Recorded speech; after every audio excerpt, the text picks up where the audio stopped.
Então, agora sim, dando as boas-vindas à Fabiana e abrindo mais uma conversa da série Conversas que Ampliam.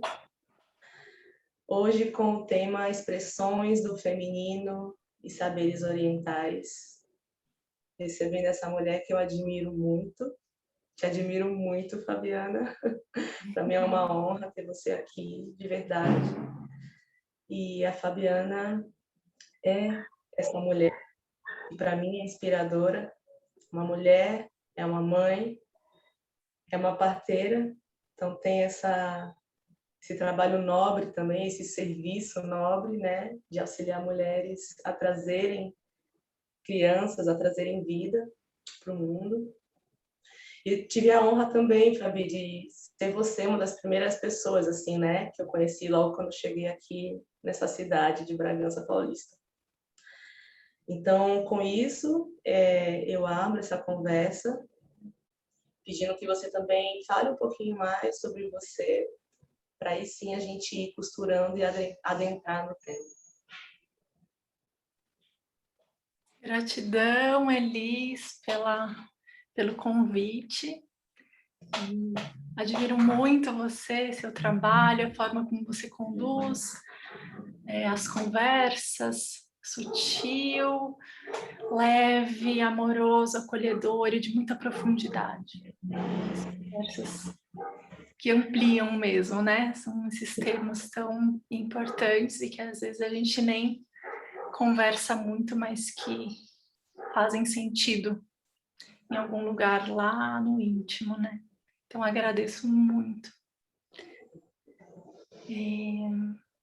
Falando um pouco de mim, eu sou Fabiana Riga, agora atualmente estou morando em Bragança Paulista, há quase 5 anos já. E o meu início dessa caminhada com o feminino, né, com os temas e as temáticas do feminino, foi quando eu era jovem e eu sofria de vários conflitos, né, numa negação muito grande, porque eu não gostava de ser mulher, eu achava péssimo, eu achava que ser mulher era uma grande desvantagem. E eu achava que tudo relacionado à mulher era inferior. Todas as coisinhas de mulher eu achava nada a ver, as conversas de mulher eu achava, muita frescura, muita bobagem. A gente tem que ser eficiente, a gente tem que fazer as coisas acontecer, realizar, e nada desse mimimi, nada desse negocinho muito frescurento. Então esse era o meu conceito de feminino, de ser mulher. Eu achava que era muito inferior mesmo. E não gostava de estar com mulheres, enfim. E até que eu comecei a enfrentar diversos conflitos em relacionamentos. Eu tinha 18 para 19 anos. E uma grande pessoa que a gente se encontrou num círculo de mulheres, num chá cigano. A gente começou a conversar, ela é uma japonesa, médica curitibana, a doutora Tami. Ela chegou para mim e falou assim, honro super, a doutora Tami foi a primeira a me jogar a realidade na cara, né? Ela falou assim, Fabiana, desculpa a palavra, mas ela falou assim, você tem um pinto no meio das pernas. E aí eu choquei, né? Assim, falei, não tenho. E ela falou, você tem. E pinto com pinto não dá certo. E eu falei assim, nossa, mas que coisa estranha ela falar isso. E foi aí então que eu comecei a buscar e estar mais, né, nos círculos de mulheres, entender então por que tanta negação, o porquê de tanto eu querer não ser mulher. E claro que às vezes a gente começa a entrar nesse campo do trabalho com o feminino e muita gente pode falar, nossa, mas vocês vão ficar fazendo trabalho de sagrado feminino, mas é tudo relacionado a ser mulher, mas já não sabe ser mulher. E a resposta é não sabemos, não sabemos ser mulher, né? Porque a gente tem tantos contextos que fazem a gente ser mulher de que maneira? Ou aquela mulher submissa, fragilizada, que na verdade foi a minha referência enquanto uma cultura japonesa. Então eu negava aquilo, eu achava que, nossa, não, ser esse tipo de mulher fragilizada, não quero. E aí a gente cai, no caso meu, cair para um lado oposto, que é falar, não, se eu não quero isso, não quero nada. E aí a gente joga tudo pro lado escondido e não quer ver, né? Então, foi a partir desse ponto, né, de negação, de estar com essas dores, que começou esse caminhar. Então, depois eu fui estudar música, né, não estava muito dentro dos campos dos projetos com feminino, mudei de Curitiba, que lá tinha uma rede super linda com a Maria Rita, com várias mulheres incríveis dos chá ciganos, então foi a primeira referência. E a gente dançava em volta da fogueira, né? Então eram campos bem bonitos. E aí quando eu fui estudar música, um campo super masculino, né? Mesmo assim eu estava em alguns contextos com mulheres, então um grupo de choro só de mulheres, uma banda sinfônica só de mulheres, então permeava tudo isso. Depois eu estudei biopsicologia, morei numa comunidade vegetariana e de meditação durante 2 anos, no interior de São Paulo. E nesse tempo eu entrei muito profundamente na meditação, na prática da yoga, e comecei a trabalhar com isso. Fui para a Índia, fiz minha peregrinação lá nos Himalaias, então foi uma busca muito... às vezes a gente acha que a meditação é super, né, legal, bacana, mas para mim foi punk, assim, né? Esses questionamentos muito assim, nossa, mas o que eu estou fazendo no mundo, qual que é a minha missão? E aí, né, foi se desenrolando a história, mas pelo meu trabalho com a yoga, quando eu casei, engravidei, eu quis ter um parto o mais natural possível, e aí tive partos domiciliares. E a partir dessas vivências com os nascimentos naturais das minhas filhas, eu mergulhei totalmente num trabalho com gestantes, abriu um campo assim, né, de trabalho com gestantes, de acolhimento, de acompanhar parto. E hoje, então, faz 10 anos que eu trabalho com gestantes e nascimentos recém-nascidos. Eu quis trazer essa fala do feminino, né, porque o oráculo, o livro oráculo, ele fala, né, no título, expressões do feminino. E às vezes esse título gera uma certa dúvida, assim, tá, mas o que é isso, né? É só para mulheres? É uma coisa que é feminista, né? Fabiana, você vai falar que a gente tem que ter igualdade, não podemos ser homofóbicos, é uma luta ativista por gênero. Então, gera uma certa dúvida com relação a isso, as pessoas perguntam, né, mas por que você vai falar disso, né? E, na verdade, entra mais em questões arquetípicas, né? Em qualidades de um feminino que não está relacionado diretamente com ser mulher ou não mulher. Não é gênero, mas sim energias que não estão somente nas mulheres, né? São energias da natureza, energias universais, que transcendem lutas feministas, transcendem gênero, transcendem opções e orientações de sexualidade. Então, eu quis trazer um pouco dessa linha para a gente também desmistificar e não pensar que, nossa, então esse livro é só para as feministas ou para as mulheres que se acham superiores aos homens. Não mesmo porque o feminismo não é isso, não é a mulher se achar superior ao homem, não é. O feminismo, ele tem uma outra característica de conquistas sociais, mas esse é outro aspecto. Voltando, né? Eu uni, então, essas experiências, essas vivências desses anos, né, dessas peregrinações. Eu tive também no Japão, aprendendo com parteiras lá, na terra dos meus ancestrais, dos meus antepassados. Fui onde meus avós estavam, onde minha mãe nasceu, onde minha tia ainda mora, no mesmo bairro onde nasceram. Conhecer história, árvores que eles plantaram, né? Então, foi muito incrível isso.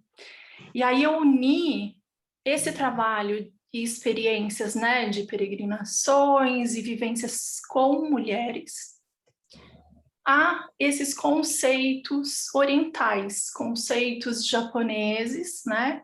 Não só japoneses também, porque eu trouxe algumas coisas da China também.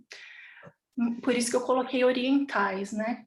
Fazendo uma ponte de conexão. Então, assim, o que os caminhos orientais podem nos trazer de conteúdo, de ilustração, de referência, porque hoje a gente está falando de feminino, né? Então, foi meio que nessa tentativa de fazer essas pontes, e aí eu dividi em tópicos, né?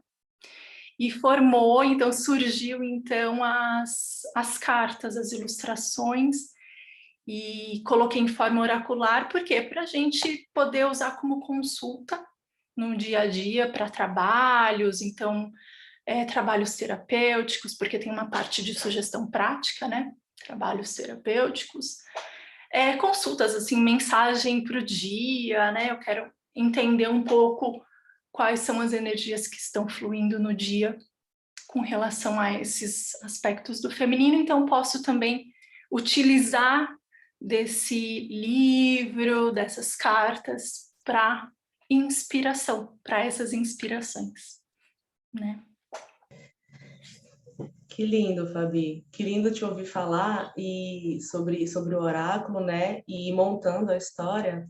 E em algum momento a gente conversando antes, né, desse encontro, você falou para mim que realmente esse oráculo ele vem nascendo dentro de você há muito tempo. Ele é um projeto né, que vem há muito tempo sendo gestado. E aí te ouvindo agora já fez um pouco mais de sentido, né, desse muito tempo. E também me interessou assim entender, se você pudesse falar um pouco mais, quando você foi fazendo essa peregrinação, esse resgate, né, que foi montando esses arquétipos, dessas expressões que você colocou no oráculo, o que você sente que foi importante de resgate que você estava afastada? Porque você conta que, né, que você veio desse patriarcado, essa visão masculinizada mesmo, de que o feminino é coisinha, é frufruzinho, né? Então, você teve em algum momento também que não só você foi se conectando com o feminino, como com o feminino da sua ancestralidade, né? Então, o que foi te chamando, né? O que primeiro tocou o seu coração que você falou, não, é isso, né? Esse caminho aqui faz sentido eu resgatar isso aqui para mim. Foi o nascimento das meninas, né? Que você traz como eu sinto que foi uma coisa forte, ou teve também aspectos dessa cultura, desses saberes femininos que chegaram também antes? Foram várias nuances, então foram em vários momentos eu falei, nossa, olha isso, eu entendo porque isso na minha família é desse jeito. Foram vários momentos, mas teve nessa ida à ilha de Okinawa, em específico, caíram fichas muito grandes, assim, foi uma conexão grande até para entender que esse feminino que eu via como muito fragilizado, submisso, e ele na verdade, é uma ferida, não é uma característica da mulher japonesa. Eu achava que a mulher japonesa, ela era submissa, ela era menos, ela era obediente, né? Ela era, sim, sim, sim. Então, eu achava que não, eu não queria ser isso, né? Só que eu percebi a ferida quando?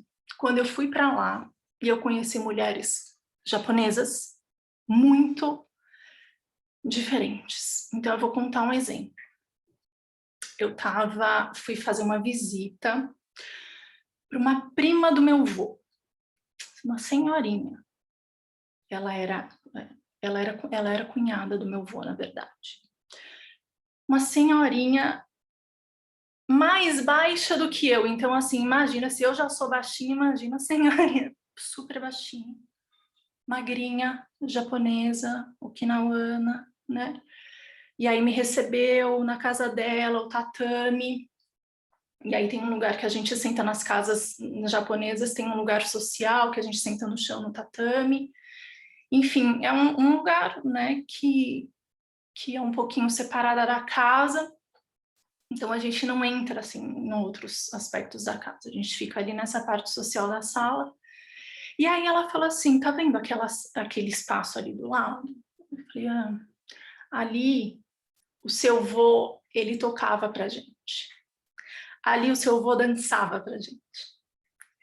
E ele fazia a alegria de todo mundo. E meu vô, ele era isso, né? Ele é Kenshin Kiyuna. E artista, dançarino e músico e cantor. E também comerciante, agricultor, que foi como ele veio para o Brasil com os filhos, com a minha mãe pequena, com as filhas pequenas, né? E ali ele começou na agricultura e a vender as verduras, enfim, na agricultura e comércio. Então, além de ser artista. E aí, ela falou assim, eu vou pegar algumas fotos para você ver. E ela foi com todo cuidado e trouxe. E ela não fala, tudo tinha que ser traduzido pela minha tia, porque a minha tia, ela veio imigrante para o Brasil, então ela fala português, ela é brasileira, né, praticamente, só que depois ela casou, né, ela foi para o Japão, casou, então ela tem essa vivência de vida brasileira e depois, agora, há décadas, vive no Japão, e ela faz essa tradução, ela fez toda essa tradução. Então, essa senhora japonesa, ela falava somente japonês, né? E eu, então, tendo que escutar uma coisa e escutar outra. Eu escutava ela japonês e depois minha tia ia traduzindo. Ela pegou o álbum e ela falou assim, essa aqui é a irmã do seu vô, né? Que também é dançarina, professora de dança, tal, super famosa lá. E com as roupas, né, de apresentação, e aí eu fui encantada, olhando aquele álbum, olhando. E aí, né, eu como uma super pessoa curiosa, né, ela falou assim, tá aqui, né, essa foto. E aí eu vi aquela imagem e fui passando, e comecei a passar, assim, as imagens.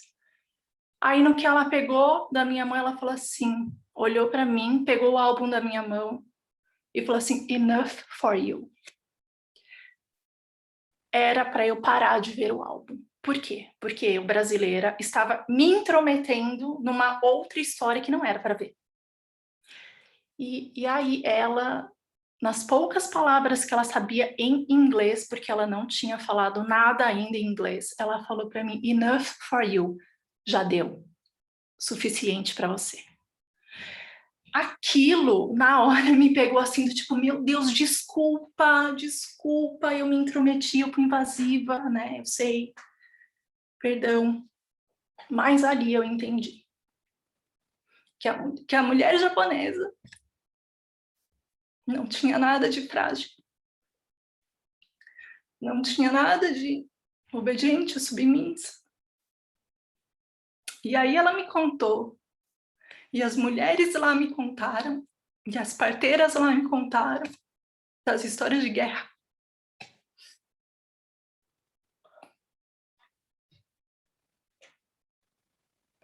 Sim, sim. Muito importante você sentir, eu senti isso que você está sentindo também agora, e sabe? Você está trazendo um trabalho que é um oráculo, né? E que é um resgate tão profundo, e você traz com sutileza, contando essa história do teu avô, justamente o que você estava falando antes, de que são expressões femininas, mas que são para todos, né?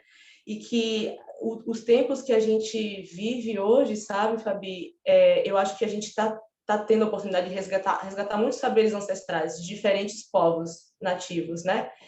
E como que é distante, às vezes, da gente aqui no Ocidente, os saberes mesmo, né, dos povos nativos asiáticos não, mas orientais, né, da Ásia Oriental, né? E que importante você trazer isso e causar essa emoção, porque você está emocionada e eu estou emocionada junto aqui também, sabe? E que bonito você, para contar do seu feminino, ter ido na história do seu avô, né?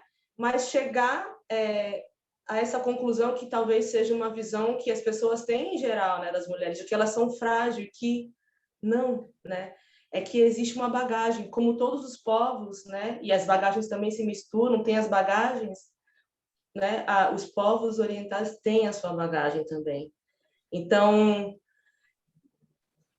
só quero agradecer por isso que você trouxe agora, né, essa contextualização que é como se ancorasse e me abrisse o coração realmente para as sabedorias orientais, que eu espero, né, que seja também um efeito que chegue nas pessoas, né?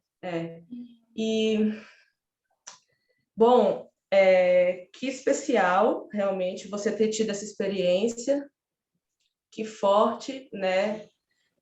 Se conectar com a sua ancestralidade e receber esse ensinamento, assim.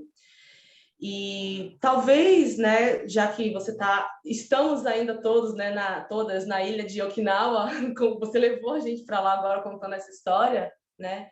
O que você traz de referência dessa cultura também no oráculo? Porque você fala de que o oráculo é apresentado em poemas, e que os poemas têm também um fundo aí da sua tradição, né, da sua ancestralidade mesmo. Você fala da música, que eu acho que é um nome específico também, né? Então, que elementos que você trouxe, né, que você já contextualizou aí, que você trouxe, que você está expondo no oráculo? Sim. Só para concluir, né, que estava falando sobre isso, muita gente pensa que vai ser um livro sobre geishas, né? Porque se fala feminino, e Japão, a imagem que vem é da geisha, né? Então, claro, tem referências a esse arquétipo da geisha em alguns momentos do livro, do oráculo, mas tem várias outras coisas, e quando a gente... E um dos aspectos até... quando a gente fala, né, de Okinawa e tudo mais, Okinawa, historicamente, ela foi a ilha, assim, né, contextualizando, Okinawa não é uma ilha que originalmente pertence ao Japão. Ela foi dominada, então é como se fosse uma colônia.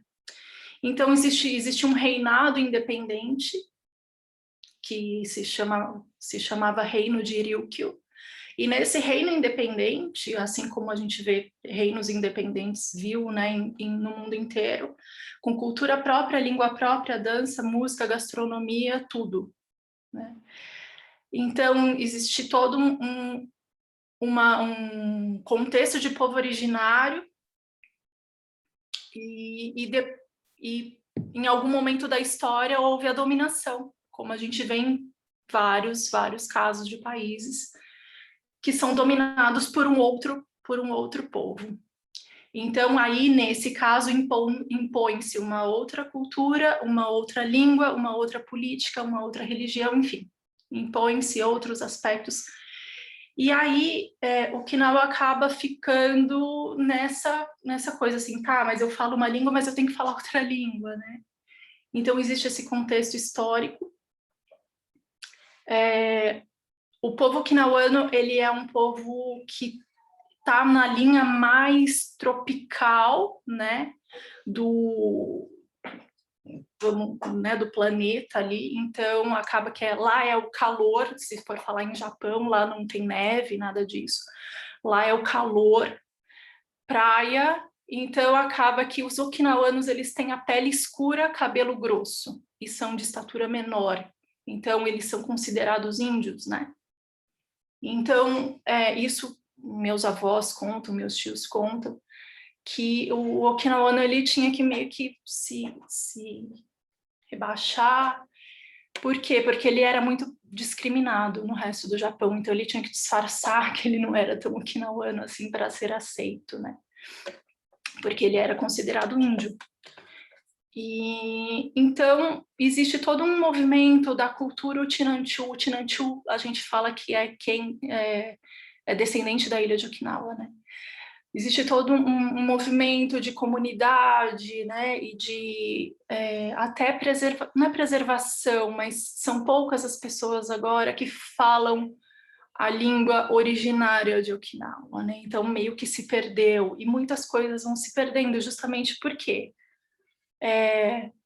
na Segunda Guerra Mundial o primeiro lugar de invasão do Japão das tropas americanas foi Okinawa. Então por onde as tropas entraram foi por Okinawa, e aí houve uma devastação total. E hoje, em um acordo ali mundial, Okinawa acabou ficando com a base americana, acabou ficando em Okinawa. Então, Okinawa é dividido, é um território dividido entre os okinawanos e os americanos. Então existe esse contexto também de, nossa, a gente quer de volta a nossa terra, sabe? Existem movimentos, assim, tá? Não, a gente quer de volta a nossa ilha, tudo mais. Então eu vi isso lá quando estive lá, protestos, passeatas, e territórios que são cercados mesmo, terra, água e ar, né? Então marinha, aeronáutica e exército, que o japonês não tem acesso, somente os americanos têm acesso. Então, existe esse contexto. Então, nesse contexto de cultura, eu quis trazer alguns elementos que são, né, a dança, mais nas formas de imagens, para compor o oráculo, né? Como uma honra, como uma reverência mesmo. E às vezes a gente acha assim que, né, um dos exemplos que até tem a ver com a história que eu contei, que a gente acha que, nossa, o feminino é essa fragilidade, essa delicadeza, porque uma das cartas é a carta da delicadeza, né? E a carta dessa suavidade, das coisas sutis, né? E aí eu trago essa imagem da árvore de cerejeira, que é essa árvore de sakura, né? Aquela florzinha rosinha. E nessa imagem, por exemplo, a gente vê que a flor de sakura aqui no Brasil, ela floresce no invernão. Então, assim, julho vai ser quando as árvores vão estar super floridas. E algum desses anos eu presenciando essa flor, ela tem uma pétala muito fina, muito delicada. E ela tá ali num frio extremo, tipo 2 graus. Eu presenciei isso, eu congelando, né? E a flor plena. Eu falei, mas essa flor é muito fina. Como que ela está plena? Como ela já não derreteu nesse frio, né? Porque às vezes o frio é tanto que a coisa queima, né? E eu falei, nossa. E aí eu olhei o tronco da árvore. E o tronco, ele é aquele tronco grosso, aquele tronco de estrutura, de força. E aí eu comecei a fazer esses links com a cultura okinawana, claro, mas com os aspectos da cultura japonesa em geral, não só okinawana, mas com esse aspecto do feminino que muita gente fala que a mulher delicada, ela é de cristal, coitada, e na verdade não, na verdade a gente, para a gente estar num lugar de de vulnerabilidade, né? Dessa coisa sutil, a gente precisa trazer uma força muito grande, né? Uma estrutura interna muito grande. Por quê? Porque a gente porque ser vulnerável e ser sutil exige uma força interna, exige uma coragem interna, né? Então é mais ou menos essa relação, por exemplo, dessa mulher okinawana que, nossa, ela é baixinha, ela é sutil, ela é meiga, ela recebe você assim, com um sorriso, e você acha que ela nunca vai falar não para você. Você acha que ela é incapaz de falar não, mas quando ela precisa falar não, ela só fala não. E pronto, não tem meio termo. Então, não quer dizer que aquela fragilidade, aquela mulher vai aceitar tudo, porque, nossa, como ela é boa, como ela é delicada, ela nunca vai falar não para mim. Então, é mais ou menos a gente trazer essa reflexão, né? De que não quer dizer que, ai, como ela é uma carinha de geisha, carinha de não sei o que, né? Vamos, né? Ela pode ser submetida a qualquer coisa? Não, não pode, né? Então, existe aquela pétala super delicada, mas por trás disso, o que está sustentando, né? Então, temos um ânimos forte dentro de uma ânima expressiva feminina, mas com um interno muito tonificado, muito estruturado, né? Então é muito unir e transitar entre esses dois polos, trazendo essas imagens, né, como inspiração. A imagem da flor de cerejeira, a imagem das lutas okinawanas, e muito interessante é que eu aqui tinha um ressentimento, né, com nossa, os americanos achavam o fim do mundo. E quando a gente tá lá, eles não têm essa mágoa, esse ressentimento, né? Existe uma luta, existe, né? Mas não é uma coisa assim, ai meu Deus, como eu sou vítima, não, né? É uma coisa que aconteceu, vivemos isso, vivemos antes, vivemos durante, vivemos depois, estamos vivendo agora, o contexto é esse, a gente agradece, e é isso, sabe? Bora viver, bora, com tudo a gente aprende, com tudo a gente aproveita. Então foi interessante isso também, ver que não existe aquele amargor, aquele ressentimento por causa da guerra, não. Estamos no fluxo, né? Num fluxo tranquilo da vida. Então essas coisas foram muito interessantes de perceber. Sim.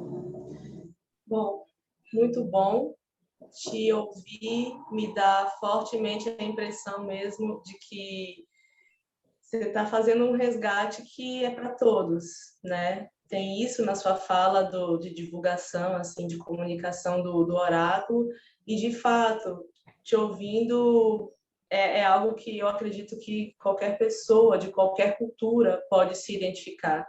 E acho muito importante, Fabi, você estar fazendo esse trabalho e ter tanta clareza, né, assim, do que é bagagem, né, e que também é rico, porque quando você diz, por exemplo, que tem todo esse contexto, né, e que mesmo assim, em Okinawa tem todo esse contexto, né, dos americanos estarem, né, lá, e mesmo assim eles aceitarem, mesmo assim eles tirarem uma lição daquilo, isso por si só já é, né? Não sei se isso está expresso numa carta também, mas isso já é ensinamento também. Então, que bom a gente poder ter acesso e ter acesso a partir de uma pessoa que claro, né, para falar sobre isso teria que ser uma pessoa vindo dessa ancestralidade também, mas uma pessoa com uma sensibilidade tão alta, né, ao ponto de enxergar, né, e traduzir, encontrar as ferramentas para traduzir isso que é um processo para você mesmo, eu imagino, né, de você reconhecer os próprios traumas, as bagagens, como você falou, os ressentimentos, né? Então, assim, que importante e que ansiosa que eu já estou para ver essas cartas, né, essas imagens. Queria que você, não sei se você tem uma imagem para mostrar para a gente ter uma noção também dessa ilustração, né? Que eu imagino que deva ter um traço diferente. E aí também já, assim, já conta para a gente como que faz para colaborar com o projeto, né? Como é que esse projeto está nascendo fisicamente mesmo, né? Fala um pouquinho da benfeitoria também dele, na sequência. Tá, legal. Eu quis fazer uma produção independente, né? Então, como a gente está com um livro que ele é colorido, e também as cartas que são coloridas, então acabou que a gente achou melhor, eu achei melhor fazer uma campanha de pré-venda para poder fazer a produção e depois distribuir, né, para os apoiadores. A Flor Kaneshiro, ela é uma ilustradora queridíssima, também com a mesma ancestralidade, foi uma super coincidência, assim, um super presente do universo, termos nos encontrado, e ela ter aceito, né, porque ela é requisitada em ilustrações, assim, em diversos países, livros em diversas línguas, então, ela, para a gente ter uma primeira conversa, né, ela falou assim, olha, daqui 3 meses eu consigo te escutar, né, e aí, então foi um processo longo também, assim, sabe, de espera e de paciência, de gestar, né, então eu acho que todo esse tempo também me disse muita coisa, né, e aí, mas no final deu certo essa parceria. A Flor, ela trabalha com aquarelas com técnica de pincelada japonesa. Então, ela passou alguns anos em Okinawa estudando a arte de lá, né, com mestres de lá. E aí ela trouxe algumas referências nas imagens dessa bagagem dela. Eu vou mostrar, então, aqui uma das ilustrações dela. Ó, essa pincelada, essa sutileza, isso aqui, ó, é sumie, é uma pincelada específica japonesa, né? Então, essa transição de cores, né? Então, tem uma arte muito sutil, muito bonita e que fala muito, né, com o nosso ser, a escolha das cores, ela é incrível, a Flor. E aqui um outro. Aqui a gente tem a imagem com chissás. Chissás são uns protetores. Todas as casas okinawanas têm 2 chissás na frente, nas portas, porque eles são os protetores. Um masculino e um feminino. Sempre vai ter os 2. E aí, essas imagens, elas estão assim grande, porque são alguma das recompensas. Ó. Esse aqui foi um teste de papel de algodão. Parece tecido, assim, não dá para ver muito na imagem, mas dá vontade de vestir. Porque é uma das recompensas lá da campanha da benfeitoria. Então, a gente tenta com alguns parceiros super incríveis também. Então, nessa campanha de pré-venda, tem vários kits, né? Dá para ter o kit com o livro e o oráculo, e aí tem alguns parceiros em colaboração. Então, a Eliane Mizumoto, ela é uma grande amiga de muitos anos, né? Minha madrinha de casamento, ela tem a Moinho Brasil, que é uma fábrica de papel artesanal. Então, eles fazem papel de bambu, papel de bananeira, papel de algodão, papel de tudo que é planta, eles fazem. E aí ela falou, olha, vamos fazer né, essas ilustrações, esse projeto, acho que fica digno de colocar num papel de algodão para a gente oferecer como uma das recompensas. Então, ela está vindo com papéis artesanais, então imagina aquele algodão que vem lá da arvorezinha de algodão, passa por todo um processo, então tá bem lindo esse trabalho. E aí a impressão foi feita em pigmentação natural. E isso eu estou falando só das recompensas, tá? Pigmentação natural. Pigmentação mineral, na verdade, que vem de pedras mesmo. Então, é um processo super artesanal e não desbota. É uma coisa que, né, não vai perder a cor, não vai ficar a cor né, ao longo dos anos não vai mudar de cor. E apesar de ser gráfica, a Cumulus Press é uma gráfica que preza por esse desaceleramento. Então ele fala assim que menos máquina, menos padrão maquinário e mais intuição. Mesmo usando a máquina, a gente vai ter um trabalho intuitivo muito grande. Por quê? Porque tem que calibrar as cores. O Daniel explicou como que ele faz, né? Essa coisa é super detalhado. E uma outra parceira que também está entrando nessas recompensas é a Suzana Fujita. Ela é uma expert em confeitaria de casamento e ela faz assim um trabalho lindo com papel vegetal e também cartões. E uma coisa que é super especial também são os lenços que ela faz, né? E aí a gente vai ter os lenços, essa parte, os envelopes em papel vegetal que são lindos.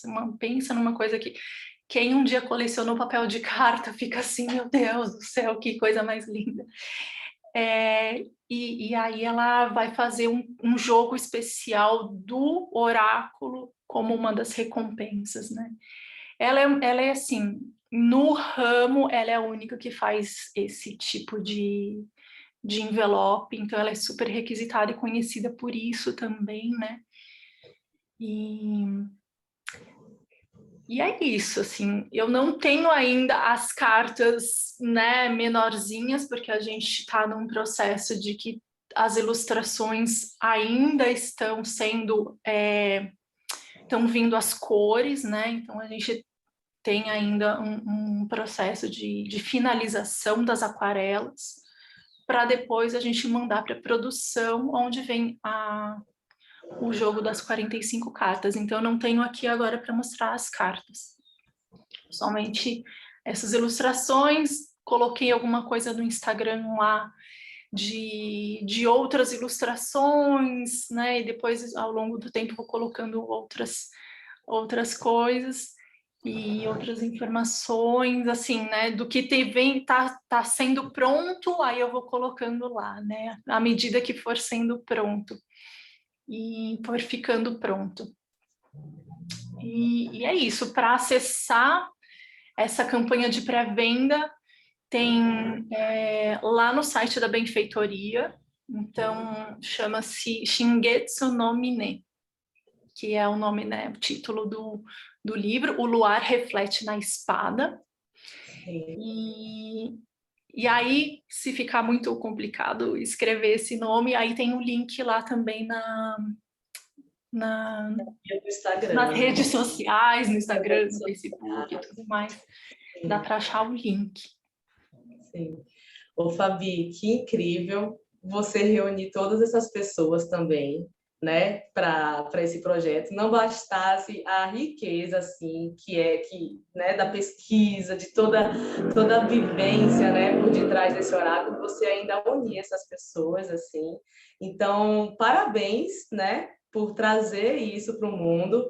Espero que esse oráculo ele possa representar mesmo a sua ancestralidade e que seja um ponto importante na história, né, de ter esse material feito aí com tanta dedicação, com tanta pesquisa. Realmente me brilhou nos olhos quando você falou do projeto. E eu falei, gente, mas ela estava fazendo isso quietinha. É assim que funcionam as grandes transformações, né? A gente vai quietinha ali e depois a gente fala, ó, tá nascendo o bebê, né? E fico muito feliz também de poder colaborar, né? Quero colaborar com o projeto, apoiando, né? E recebendo esse tesouro também. E fala também até quando as pessoas podem apoiar, porque isso é importante, né? Como é um vídeo que vai ficar, às vezes a pessoa está assistindo depois, então qual é a data limite também para apoiar o projeto no site? A gente está com a campanha até dia 12 de junho. Pronto. Então, temos ali mais uns 20 e poucos dias de campanha acontecendo. Ótimo. 12 de junho, Dia dos Namorados, último dia da campanha, fica bem claro. Sim. E eu sinto assim que depois você também vai ter que compartilhar um pouco quando esse oráculo nascer e compartilhando, né? Assim, das cartas e tal, porque eu sinto realmente que não dá para a gente absorver tudo, né? Num encontro, numa conversa, e que essas doses homeopáticas podem ser muito boas para a gente absorver aos pouquinhos a sabedoria, né? E vendo que todos os povos, todas as culturas têm uma sabedoria para entregar que conecta com todas as outras. Então, no fundo, é uma teia que está totalmente conectada mesmo. Exatamente, né? Exatamente. É universal e não tem distinção, né? É para aquele grupo, para aquele outro grupo, para aquele gênero, outro. Não existe isso. A experiência humana, né, ela é universal. Todos nós passaremos por experiências ricas, dolorosas, profundas, então isso que nos une, né, enquanto seres. E isso transcende tudo, transcende gênero, orientação, transcende ancestralidade. Acho que a gente se une muito no que é comum em termos de experiência humana, né? Sim. E se falando de saberes, é o que a gente precisa mesmo para viver esses tempos, né? Resgatar as nossas histórias, aquilo que já está, né, escrito, que já veio, já é da natureza dos nossos povos e que está disponível para a gente por pessoas como você que se dispõe a fazer esse trabalho. Então, obrigada por trazer essa conversa, né? E quero também dizer que não foi à toa esse papo, que está conectado com a lua cheia que está chegando também na semana que vem, e que dentro da Blessing, né, da celebração da Blessing, é a cura das ancestrais maternas. Então, que a gente possa ficar com essa sensação realmente de que os nossos ancestrais, eles estão em nós, eles não estão lá atrás, né, onde a gente tem que olhar, não, eles transpassam, né, o que eles viveram nos transpassam, e basta a gente se observar para a gente também estar acessando essas sabedorias. Então, obrigada, Fabi. Vamos dar um jeito de postar essa conversa nas redes, já que não deu certo fazer por lá, mas te agradeço muito. Sim, eu que agradeço, Elis, muito, muito, muito. Nossa conversa aqui no Zoom fluiu sem nenhuma interferência. Olha só como são as coisas, né? Então, tudo é como é, né? Como você diz, sabiamente a gente aceita, a gente diz, falo sim. E obrigada pelo seu sim precioso. Precioso para todas as mulheres e todas as pessoas e seres conectados a você. Seu sim, ele é valioso nesse mundo. Agradeço. Gratidão, Fabi. Beijo imenso. Boa sexta, pessoal. Beijo.